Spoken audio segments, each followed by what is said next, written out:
Welcome to another episode of Ojamas on Air. It's Callum, joined by Ray, and we have a special guest today, Mary TCG, otherwise, Robbie.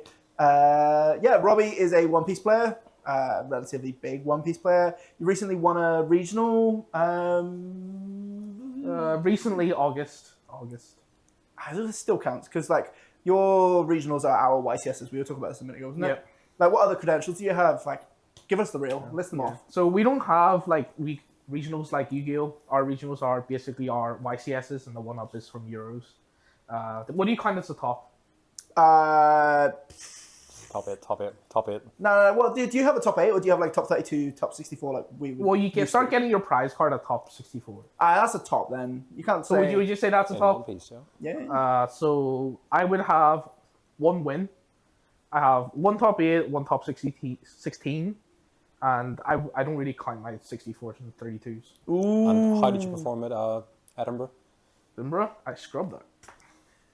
just got to keep him humble with that one. Yeah. Just make sure to put that in. But yeah, so today we're kind of discussing Robbie. Well, when did you quit Yu-Gi-Oh? It's like year, 2 years.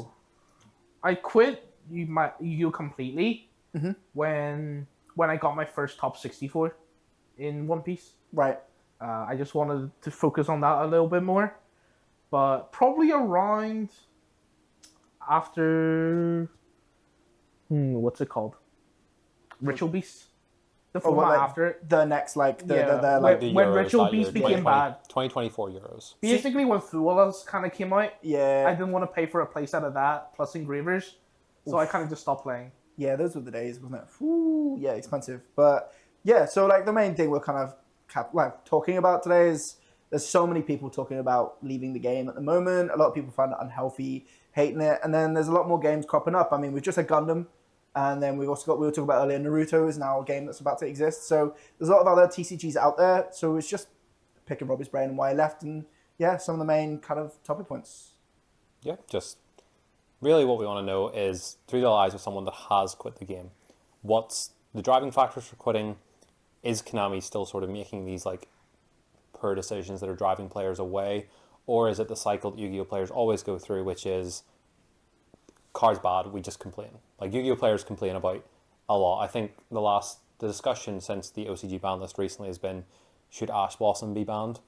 So Yu-Gi-Oh players just want to have, they like to complain. So I guess the one thing we wanted to go through first is, why did you quit? Was it purely just to pursue One Piece as something which was more competitively viable, and also given just that you had the time available as a student, that you could actually commit to this as something which can also be a bit monetarily beneficial, as at the time Yu-Gi-Oh didn't have prizing, but One Piece prizing, very good from what I've heard. Finesse. So I think the games are very, very different. I think if you talk about skill levels, I think Yu-Gi-Oh is a way harder game to get into. But I find that even at the highest level, you sometimes lose a lot more to variance compared to One Piece. So much. Yep. One Piece, in comparison, is very, very easy to get into. But at the highest level, you have a lot more decision making than Yu-Gi-Oh because you have to think a couple turns ahead. You don't really lose to variance. Usually when I lose a game, I can usually go back and tell you, oh, this is where I messed up in that game. Where in Yu-Gi-Oh it's my opponent had Ash for my Fua. Yeah. And then Talons and rip my hand, and then thrust a set of floodgate, Yeah. And then just you lose, on right? top as well. You don't really lose to bad hands as often because you see so much more of your deck, right? Okay. You play over so many more turns, so you have a chance to draw it. Usually when you lose, you keep losing to variance. It's usually a deck building issue or a deck selection issue. Is it best of ones as well, or is it best of threes? One Piece is best of ones. In Swiss, once you get the top cut, it goes to best of threes. And what's different from Yu-Gi-Oh is that Yu-Gi-Oh in best of threes, in top cut you still dice roll. In One Piece, if you are the higher seed, you get to pick the dice roll going first. Ooh. So if you're the higher seed, you get to pick where you want to go in the first game, and then the loser picks in the other games. So if I lose game 1, I get to pick my dice roll in game 2. Is that does it feel less sacky? You definitely get rewarded for doing a lot better in Swiss. Where Yu-Gi-Oh used to have this problem not anymore, where you would intentionally draw to get yourself to the top cut. But now obviously that's double game lost. but you're encouraged to play like go undefeated in Swiss because dice roll matters a lot. Yeah. Depending on the format. The format like that I had my win in, the dice roll didn't matter, which was nice because I think I was 20th in Swiss or something like that. Okay. So every single one of my matches in Top Cut, I did not have the dice roll. That's mental. Yeah, that makes a lot of sense. I suppose. So like, that does. If you say go through a day and you lose the dice roll all the time, do you feel like you'd lose as hard as you would in Yu-Gi-Oh if you lost the dice roll? Because obviously in Yu-Gi-Oh, like, is it as big a blowout turn one in Yu-Gi-Oh in comparison to One Piece? Turn ones, usually you're just not doing anything in turn one. Just like In kind of like One Piece. Magic, you set up your resources. Yeah. Certain formats prefer going first and second. Used to be you used to want to go first because the decks were a lot faster. Yeah. Now you want to go second because you want to reach your 10 down complement as soon as possible. So this format that has just passed was a very toxic format that the dice roll mattered a lot, Right. which is a lot of people were complaining. Losing the dice roll in certain matches means you lose the game on the spot, Yeah, we which know is how that very feels. unhealthy. Yeah. Just something like Yeah. So, Very unhealthy this that. Yeah, past lose format that. was very much like you lose the dice roll, your win rate goes down like 30%, which didn't Yeah. feel good. Sucks. Do you also not get do you get one mulligan in One Piece? Is it? You get one mulligan. Really? Yeah. So Yeah. your first hand isn't also obviously depending on deck. Like if we draw some equivalents back to Yu-Gi-Oh right now, decks like Killer Tune and Draco Tail, they kind of want to have maybe a hand trap, but they also like a full Yeah. but they also want to kind of draw 5 mana or something for a push on turn 0 because again Yu-Gi-Oh decks do so much. Having a mulligan, you're essentially resetting that like opening 5 card hand, Yeah. and you can make a decision on what you need to open in this game state, and that would be insane in Yu-Gi-Oh, especially given you have a sideboard post game one. Yeah. But that's sort of where the similarities stop. Yeah. I think, and then obviously it's worked out because One Piece is successful. Like we actually spoke about this a little bit We before. overtook Yu-Gi-Oh. Yeah, where it's a more, I think maybe one of us editing, will look at if we can get the infographic. But One Piece or Bandai games in general now are worth more than Konami card games, really? which obviously encompasses a bit more than just One Piece. It's Yeah, looking at Gundam is doing well at Gundam. the moment. Yeah. That game's longevity might not be there. Yeah, it's kind of like that though, isn't it? Like you look at some of these games over time, it's like the longevity, like there's so many new ones like Lorcana. I don't know, that's a bit topsy turvy at the moment because they had the first Bandai one. had the Dragon Ball games. The Dragon Ball games have been Bandai supported, and what was the original one? Was it Fusion? Digimon, Oh, Digimon, classic. Dragon Ball Fusion World. Both of those games are pretty much they're pretty dead at the moment. Yeah. But One Piece has been by far the most successful one in recent years. Lorcana's a little bit on the down as well. Yeah. Is Lorcana Bandai or Bandai? No, that's Lorcana's Disney. But that also just right. introduced rotation, which One Piece is introducing In 4 months, in April. a few months. Oh, have you never had rotation before? No, we're getting our first rotation in 4 months, Interesting. which I don't think it'll actually matter because the way new card games tend to work is that you'll just power creep Yeah. and power creep anyway. Which is arguably like the issue with Yu-Gi-Oh! Is Yu-Gi-Oh's existed Oh my for God. 20, Power creep is 20 insane. 25 years now. So if Well, you give One Piece 25 years, maybe you'd see people making like turn 1 becomes a 4-dawn turn instead of a 1-dawn turn just because you can cheat out resources. The same way Yu-Gi-Oh! You scaled from, turn 1 was normal summon set a card to, I can now special summon 20 times. So you might see that sort of as games get older. The main difference is Yu-Gi-Oh's resource system is your cards in hand compared to like your mana or your dawn or whatever. Yeah. So that's why the it's game what can is cheat that. more likely to power creep than any other game. It power creeps a lot. It blows out a lot faster. I do think it's quite, actually just with like recent announcements, I think it's interesting of when rotation starts because One Piece obviously is supported by its anime airing as like a hype generation factor, but that's obviously stopping in a few months for the first time in is like it- a few years. Oh yeah, they're starting to take breaks now in between seasons. Yeah. They're One pretty Piece much season caught 1 up is like to the- 1,000 episodes, and season 2 is going to be like 10. Oh, so it's actually no, the like- first season has ended. Yes. No, well, They're making it a technically seasonal. because it has went on one continuous run. The only breaks have been I like see, yeah, statutory Japanese breaks, or I think there was another break sometime a few years ago where it took a couple of weeks, but it wasn't a proper break. Yeah. And then it's coming back, and I think at some point Oda had said the manga has like 1/3 left, which is the final arc. So 1,000 episodes for that. But the good part is apparently it's going to like remove filler. But I think it's interesting because the card game then is not going to have the anime as like a hype driving factor. If we take like a specific callback, Gear 5 in the anime was huge for the card game because the set released almost simultaneously that had I have no idea. I didn't play when that set released. I'll be honest. They essentially did a big secret chase card, which was a Gear 5 Luffy, and it was somewhat simultaneous to the anime showing it in the West. And it was the newest form since it was Luffy's newest form in like the last 4 years. That card's like $100 for a regular secret or secret rare. And the high end off it's probably like a few. The manga rare for that is probably like what the old Starlights would used to be. Yeah. Like 1 every 3 cases. This one's 1 every 9 cases. From the OPO5. Yes. And it's probably about $3,000. TCG market. How much is a case worth? 1,000. 1,200. 1,200, yeah. Damn. So I think this is a good lead on to the next question, which was, out of all the games you could have chosen, One Piece was the one that went to it. Why? So I played almost every card game that's came out. At least like a little bit. Right now I'm playing a little bit of Riftbound as well. Oh my god.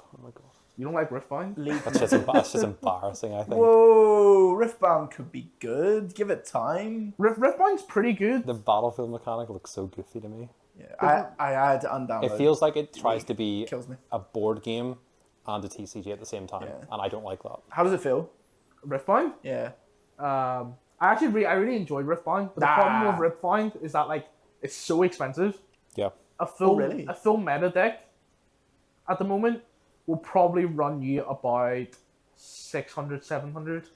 Oh, it's like It's like magic prices almost.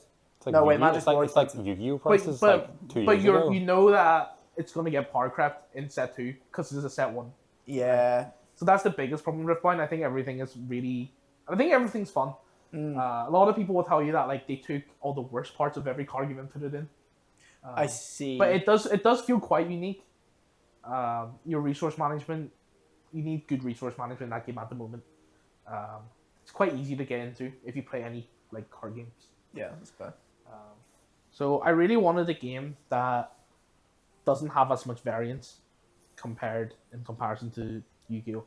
Where I find that a lot of times I was getting sacked and losing the variance. But in One Piece, when you lose a game, I can usually find where I went wrong and what happened.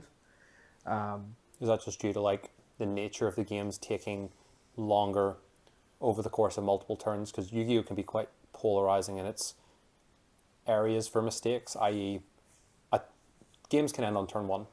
Like if you miss Games sequence often a hand, do use end on turn 1. if you miss sequence a hand trap, that could just be the game is over for you automatically because you've accidentally used an imperm in the wrong time or you've nipped a combo deck at the wrong time. Does it feel like because One Piece has, you're going to like up until you're 10 on turns, so you're going like, back and forth maybe like 5 to 8 turns maybe back and forth? Does it feel like you have a bit more chance to see more cards in your deck and then also play out mistakes even if they've been made where it's not going to be as impactful as well because you're making sort of smaller turns? I feel like the biggest difference at the highest level is that where Yu-Gi-Oh! Has a bunch of big, important decisions, One Piece, in comparison, has a lot of small micro decisions. Yeah, stuff like, because I know One Piece you can do a lot of filtering through your deck, i.e. reveal the top 5 cards, add one, put the rest at the bottom. There's a lot more interaction in the game of One Piece compared to in a game of Yu-Gi-Oh! Where Yu-Gi-Oh! Has a lot more interaction in a turn. Which, when you mess up in Yu-Gi-Oh!, a pretty average player can usually just tell, oh, this is where you made a big mistake. Yeah. Rather than there's not a lot of small mistakes. But in One Piece, it's very hard to spot where you made the mistake because even like the smallest smallest decision 3 turns ago can mess you up 3 turns later, and it's very hard to spot. So I think at the highest level, it is it's more attractive for me to play One Piece than it is Yu-Gi-Oh! So with this like kind of RNG kind of aspects, is this part of the reason why you moved away from Yu-Gi-Oh! As well? Like started playing One Piece, started to see that like you're not just getting blown out by like random lanciers with malice, say stuff like that. Is that a big part of the reason you left as well? Well, I was usually the person playing like the floodgates in Yu-Gi-Oh, but Flip purple cards. Watch last episode. Yes, the last episode. To we learn. can talk about my experiences in Yu-Gi-Oh as well later. What experiences? You mean banishing the top card of people's decks? What do you mean? I think in Yu-Gi-Oh, back when I played, I don't know, you guys might not agree. I think I was a top player in You Ireland. were flipping skill In Ireland, drain, 100%. summoning border. Right? Inspector Border is a good card. I still can't brain that. I read that card every time, and I have to read 4 more times. Cause I'm like, how does this work again? Yeah, no. To be fair, you But could have a whole there's like floodgates wise, right? Obviously, flipping a floodgate is not skillful, but you need to flip it at the right time. One of the best players in the UK at the moment, Jordan Gallagher. I used to play at the same locals as him. I remember back in Snake Eyes format, I watched that man play Runic Stun. Did he actually? And he could not play it. That was mad. That was like my deck at that format. Yeah. I love that deck. Loved it to bits. I remember him playing it, and he just wasn't good at it at all. He played it for a week and then like bent it because he just wasn't winning with the deck. I hope he set it on fire. To be honest, that's better than been it. Like, I hope he's listening to this. Like, Yeah. we're gonna tweet this at him and be like, yeah, Jordan, tell him it. how bad he is in the description down below. No description. He probably knows. Comments. He probably knows me as. I remember, knows me as playing Runic, the stun player. But he might remember me by playing the Therion, ABC, Horus, Ojama deck. Oh, that used to be mentioned. the Ojama mentioned. Yeah. That used to be something. I don't know a if you guys 60 ever card pile. play that deck. No. I That think you was sent me that it. was one of my favorite decks at that time when the Horus package came out. I remember I played against. I was playing against Nadir. He made a video on me.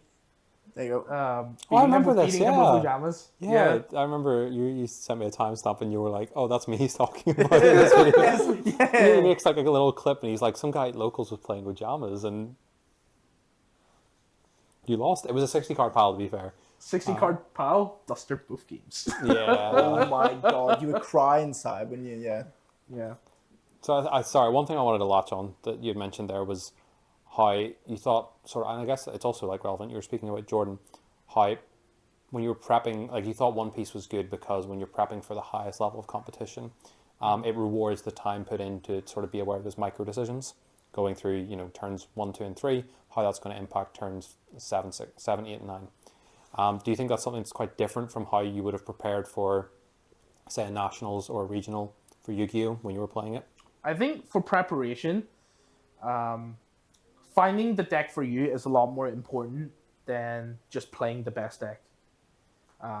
In One Piece or in card games? I think in general? card games in general, you need to find the playstyle that's best suited to you. I think that's very important rather than, this is the best deck of the format, I'm just going to play it. Because a lot of people, that doesn't work for everyone, I mean, Dinkabui with Fire King. That man's been playing that deck. I mean, he's God, but he's been playing that deck for like 2 years almost, and he's just topped every event he's gone to. And the deck's not been relevant for... I'll not belong you, I'm pretty sure. But he won it open with it as well. I mean, the astute listeners or watchers are going to remember that I had the opposite opinion on this when we discussed luck and skill in Yu-Gi-Oh!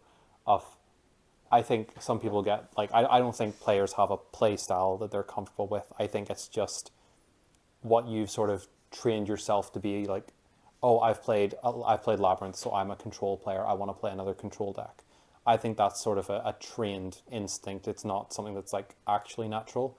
I don't think people fall to certain decks. I kind of disagree with that. In One Piece, in formats where I do the best, is usually when there is a control deck within the format.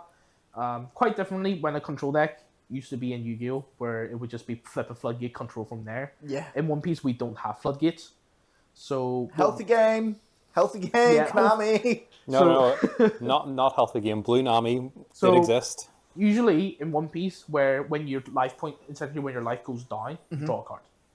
And no matter what leader it is, you draw a card. The style that I really enjoy to play is called Starve, where you just don't hit your opponent, so they run out of cards in hand, and they just play with their top deck every turn, and you kill them in one turn. It's the play style that I really enjoy, and usually when a deck like that is in the format, I tend to be doing very well. Okay.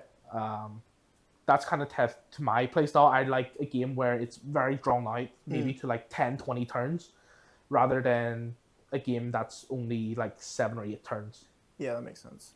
Do you think that impacts sort of how you prepare for an event then? Because obviously One Piece has the same sort of existence as Yu-Gi-Oh, where Japan is a set ahead. It's no longer going to be a set ahead come April.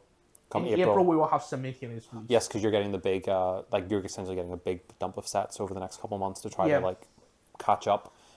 So while it's been that gap, did you sort of see that? Was that something that sort of helped you prepare with foresight, where you would say this format in Japan, these control decks are doing well? So it's something where you think, do I need to put more time in? Do I need to put less time in, depending on what Japan was doing? Usually, even though we have the exact same ban list in the East and West, we have very different formats because Western players like to play different decks. So the format which I had won was I was playing a deck called Blue Purple Monkey D. Luffy, which came in as the deck that's going to win everything within that format. It was winning everything in the East. We got the deck in the West. It did not win a single tournament. That's so funny. It did not win a single major until my event. So I was the first person to win with what is perceived as by far the best deck in the format. Was there any reason why? Like, because the deck had a lot of problems where against aggressive decks. Because in most card games, control loses to aggro. Right. If you've played like Hearthstone before or anything like that, yeah, roughly a little control loses to aggro. Okay. And I think it might just be the popularity of aggro decks in Europe.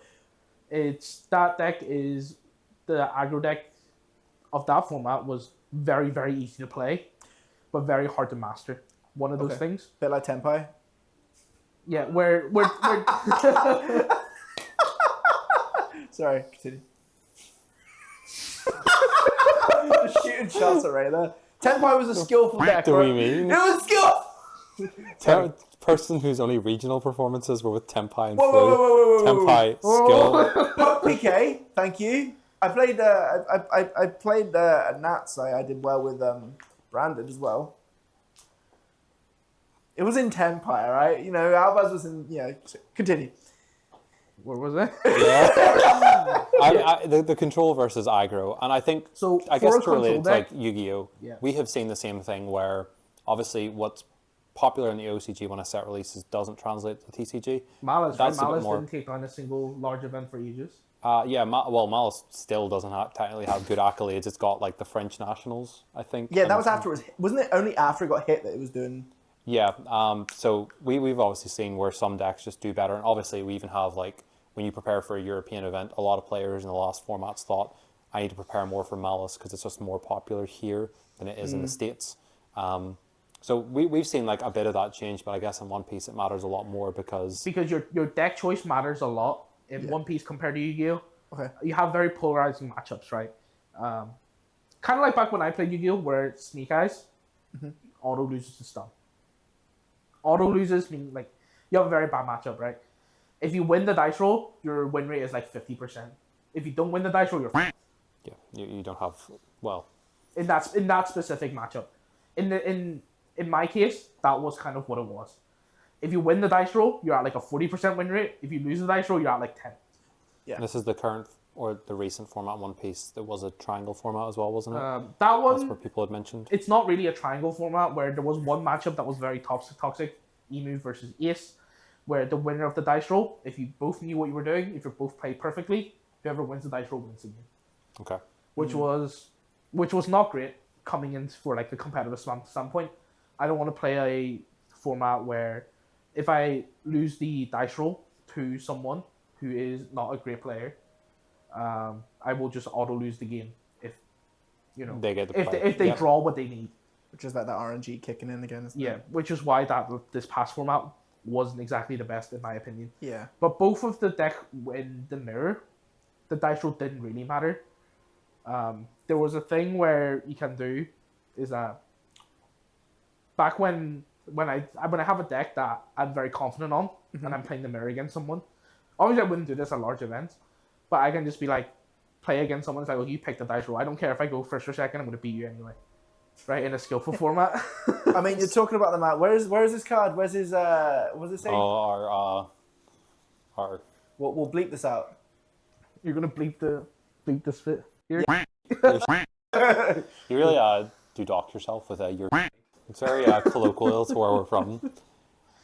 Yeah, it's interesting to sort of see the changes, and I guess both games have evolved quite a bit since you've left Yu-Gi-Oh and started into One Piece. Because obviously we've been friends, obviously since you were a Yu-Gi-Oh player through your One Piece. I was kind days. of the person that kind of taught you Yu-Gi-Oh, right? We're not going into this on this video. If you want a Patreon of how bad I've been at Yu-Gi-Oh before, yeah, you were the first person to sort of tell me why I was Yu-Gi-Oh and to learn it. But obviously, both games have sort of evolved. I'm personally of the opinion that Konami has done a really good job in the last 2 years in trying to.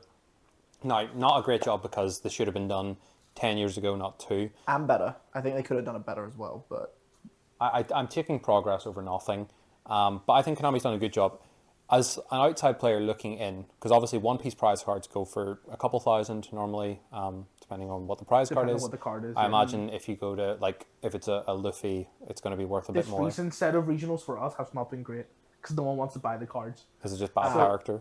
Yeah, it's like what is it? It's like you might know, you know who Yasop is. I do know Yasop. It's the price of those are sad. like for a top 64 card, the Yasop is sub £100. Ooh. Where in the previous set, the top 64 card was Nami, which right now market UK goes for about 700. Both top 64 cards, 600 difference. That is like the collector's market of characters, Yeah. whereas One Piece is a franchise. Yu-Gi-Oh doesn't have that as much. I think they're trying to get there with the Chronicle stuff being like, you want your shiny Albaz, you want your shiny, because you've seen these cards animated now. But what I wanted to focus on was Yu-Gi-Oh prizing specifically seems to have made a big improvement. YCS winners, for example, now get to choose a prize card or a giant card, any card that they want. The first one will probably be Air Neos, and we're going to see how Konami deal with that. oh my god! Is it not in like the 300th YCS will be the first one that's in effect. So it whoever might has have already been in effect, and it takes time for them to order them. But we'll see if Konami have just said no to that. For the memes. For the memes. And then, so obviously there's the prizing element of Yu-Gi-Oh! We've just got frame breaks announced, and we've got our first like sort of alt arts done with the Fallen and the Virtuous alt arts. Yeah, I really want to know. I'm curious because Yu-Gi-Oh's getting serialized cards, but it's going to be in packs. The hope is that the collectors do go back into Yu-Gi-Oh, right? Like that's kind of the hope. We were talking about this the other day. It kind of feels like Konami have done a couple last ditch kind of attempt things recently. Like I was speaking to Dean about this. National champion Dean Sandlin 2025. 2024. 2024. He's dead now. That's our Watch Gundam goat. Yeah, our Gundam Go. We were talking about this the other day. It kind of feels like they're doing kind of 2 last ditch attempts. Like they did a last ditch attempt with Genesis, and now that's kind of worked out a bit differently. But the full arts, like it feels like a way to get like the collectors back in, because like obviously everything kind of like the collector market got bombed after QCRs and stuff like that, and it just loads of people we know like who had like really expensive binders like sold out and stuff. But yeah, the full arts, will it pull people back into the game? Because I mean, like you can see next to me, like some of the full arts here are just phenomenal, really. Obviously you've got quite a nice binder because you do well at the game, but my scrap binder's got like flipping interior cricket in it, you know, common. More cricket. Classic card. But like some of the cards are just stunning. Well, we said we pan into a couple of them. Hopefully there's a montage on your screen now. Yeah, it's more just that. Do you think Yu-Gi-Oh will see a bit of a resurgence between the hype of we've had the Chronicles starting as an animated series, so we have a sort of a hype generating show that is it's online only. Obviously, they're not airing on Tokyo TV. It's also good, isn't it, as well? I think I'm personally of opinion it's quite good. I didn't care about branded lore. I've watched all of the Fallen. I thought it was charming. It's not it's not One Piece. It's not an anime. I'm not gonna, you've got these people who are gonna cry when they see like Luffy finds the One Piece or whatever happens. I don't know. Spoilers for 2032 when that finishes. I mean, he's already found it. It was friendship the whole time, wasn't it? Yeah, that's why if Oda wants to like make millions of people around the world hate him, he'll do that. Yep. But obviously, it's not going to be that. It's an online web series, but they're doing it for different archetypes, I think, to try to drive attention to the game, and then they're printing support for those archetypes to sort of make a hype tie-in. Do you think things like that will help put Yu-Gi-Oh back on the map a little bit more, bring it? Having full arts in the game as cards you pull from packs, it's very good to help like your local OTS owners to sell product. Yeah. But it doesn't help people get into the game. It's the problem. Do you think it's still Unless you're that having skill them ceiling as, is too like, high? Unless you're having it as current prize cards, which I think the way One Piece does it, you know, you top 8 or top 4, you get your serialized card. Well, what do you think about the Right. YCS prize cards, like getting YCS Veeler for performing well? It's better. But it comes in a pack, right? It comes in a pack and you have to pull it. No, the Veeler's No, guaranteed. The Veeler's guaranteed. You do get packs There is as a well. pack as well that has a predetermined set of card pull, which I believe they're hoping to rotate every couple of years. It currently has stuff like Shaddoll Fusion, Cyber Dragon, Card Tripper. Relevant. And how much are cards. they selling for? So the lowest I've seen a card from the Like pack go Veeler, for. right? Veeler is probably the most wanted one. Oh, the Because Veelers it's can be it's quite playable, expensive. right? I've seen at YCS Bologna, I saw a Veeler trading at a vendor for 1,500. 1,500. Yeah. And that's a top what card? Top 8? Top 8 or 16, one of the two. Top 8 card. And what else do you get for other than the big giant card? The giant card I think is very good. The giant card I think is a really good pricing But change. I think realistically you need like a good pricing for like top 128 or top 64. Well, don't they have air fryers for Be- everyone? Yeah, the Honestly, I don't own an air fryer. If One Piece gave out air fryer as a top 64, I'd want that for one event. I need an air one fryer. event you specified. One event. That Yes. I'm gonna go to because I do need an air fryer. Yeah, that's Maybe a Go. Switch as well because I do need a Switch. Yeah. I don't have one. that'll be the event you win, and you don't get either of them because you get better pricing instead. You don't get the other pricing. Like, let's say you win, you don't get the pricing not? below. Yeah, it's the same for like, isn't it Nats? You don't get the Switch. Switch is for second place. You win Euros, you just get you win Nats, you just get your trip. Trip to Euros, which It's like, costs bro, the same. I kind of want to just lose in the finals then, so I can get a Switch. It's not your choice, I guess, but Whoa, Hey, whoa, they are you do trying to say I'm so bad I'll just lose anyway? no, of course not. They've got like the Steam Deck and stuff, so I think they have like some kind of pricing. But The I get it. monetary Where value you is want kind of the still value. not there. Well, giant so- card I think makes it. As a win, right? But The that's win not is worth it. That's not as realistic for most players. Well, talk us Most through. players that I would just be, I want my top 64, Yeah. and that's what I want, right? Yeah. Can you That's talk us kind of- through some of like the prices of some of the prize cards then? Because obviously, like, you have some about like in comparison to what we have. Like, if Effect Veilers go for like, Effect Veiler would be the primary one, wouldn't it? That's the Well, chase. it's the only. It's not in the pack. Effect Feelers. Yes, the one you'd given, but like in comparison to like In some top ones, 8. So that one sitting there, the serialized ace, is one you get for regional top 8, which is the YCS top Yeah. 8. You're guaranteed, you get a pack and you Yeah. open it and it's a random number from 1 to 1,000. but it's definitely in there. It's definitely a serial ace. It's definitely in there. You Right. get a random number Yeah, this one has 605 out of. out of 1,000. So like, how much would these tend to go for? So right now, They stick I text don't- if we mug you or not, by the way. right now in the UK, I think it's. But when you're buying a card of like really high value, you don't really care where it's from, right? In the US, it's a lot more. I think lowest you can get English right now, I checked the other day, is 3,500 Great British pounds. So it's immediately For better a price copy. support. Like And immediately that better. this is probably one of the serials that's. So there are 2 serial cards that we have. The other one is Zoro, Okay. That's probably which worth a bit more. goes for about 10k, and Yeah. that's for top 4 at a treasure cup, which Yeah. is kind of another regional one that doesn't give you the invite, Right. but for €2. Do We're you the see same that as a size. fear though? Because I would almost be reserved that similar to that chase card we had mentioned, where it's Yasop currently, so it's under £100. Serial top 64. cards could also have the same fate in the long term of you only have so many characters, so either you start repeating characters and then the original loses value, unless you're doing different forms of characters or That's a whatnot. valid point. Yeah.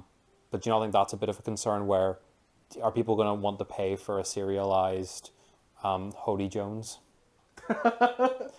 I think each serial usually takes about a year or a year and a bit to rotate out. So they need to give out like basically most of the 1,000 until they move on to a new one. I'm excited to see what the new one is. And currently, there's 10 straw hats. Should be Carrot. It should be carrot. You're right.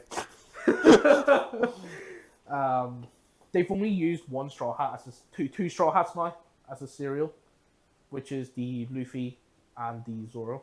So do you think it's like Nami is a bit more this like if they want to push, Nami they'll make is it the Nami. next one coming, Of course it is. which that's going to be, I assume, is going to be the most expensive cereal that we're going to get. Yeah, because One Piece fans are normal, right? They're Yeah, so normal. exactly. That Nami's going Because to it's be. Nami. That that's- Nami is going to be worth a lot. Let me guess. Yeah, I know nothing about One Piece, so this is why I'm asking. Is Nami? I'm gonna guess. How do I approach this? A weeb card, like like. Well, you look at the card and the card is like a double D. Yeah, that's what I'm trying to. I'm trying to say. Is it just boobs? Is that the card basically? Yeah. That's the character, Yeah. basically. If they have boobs, it adds an extra $3 onto the card. Post time skip, that's the character. Yeah. Let's not put That's disrespect what on pre Yu-Gi-Oh time means, skip. right? Yeah. Wait, what? That's what we Yu-Gi-Oh have. means. Swimsuit rare. Fun Hobby fact. Fun fact that I learned by some other video. Rahu Dracotail has 5 minutes chest size reduced in the TCG artwork. Classic. Yeah. See, well, you have stuff like that. We have Ash Blossom with dirty feet. To be fair, that goes for a different market. Yeah, that's we're going into like, okay, if we really want to discuss the degeneracies of card games, we should go to Card by Vanguard. If they started printing Yu-Gi-Oh cards, Femina, Relics of Femina is the very meta card at the moment. If they printed Swimsuit Rare, Oh my god. Femina, you don't think people, collectors will want Well, that? like Pool Party off like League Yeah, of Legends. like League of Legends Pool Party. Pool Party Femina. That would be funny. Like if they started doing stuff like that probably actually would. Like, Pool Party Dark Magician Girl. But like, there's it a has to certain be. level of people that would love that. It has to be like the same. It has to do the same thing that League does, where they also understand like the piss take side, where we have like Pool Party Albaz in a swimsuit, and it's got to be like the other side of like funny degeneracy. Yeah, but if they had that, right, I think that'll do way better than Comment whatever below. they're doing. Comment below. Would you buy swimsuit rare 5 mana for twice the price of Starlight rare? Oh, and then you get any meta collector's mark. You can have or Starlight swimsuit rare. It's even shinier. There you go. We've just got So that was a revelation of Yeah. how Yu-Gi-Oh's changed. So you've seen Yu-Gi-Oh change, but you wanted to change to have more swimsuits involved. Thank you for your input.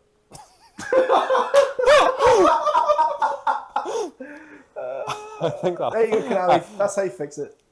Yeah, Konami, we'll take our check. You can put it on your own accounts as well. Like you can reach us through that. 3 worlds invite each, please. Yeah. Let's go spectators. I don't want to play. What? I don't want to lose in front of people. You don't want to be spanked by Joshua Schmidt on live telly? Well, that wouldn't happen. But yeah. Ooh. He played like Runix and all that. I've got issues with him because he played Runix a bunch. What's the matter with Runix? We wrong with both Runix? love Runix here. I've got issues with you too. That's what we're talking off camera. I think I'll wrap this up. Thank you all for listening then. Be sure to check out Robbie or Mary TCG if you're interested in One Piece gameplay, as well as sort of some high level theory that he can provide whenever he's not brain rotted about Carrot. Or boobs on cards. Well, that's what Carrot is. He's a furry. It's a rabbit. You know what? Context is great. Robbie, before the closing of the video, what do you think about Judy Hopps? It's very good. Great movie. There you go. It's, Have you seen any Zootopia? It's pretty good. you weren't even going to say Zootopia. You were going to say Judy. Zootopia. Zootopia, is that? Yeah, do you know the rabbit? Yeah. Big And the fan. fox. Just a big fan of the rabbit. Okay. Like and subscribe. But there you go. Thank you. Cheers.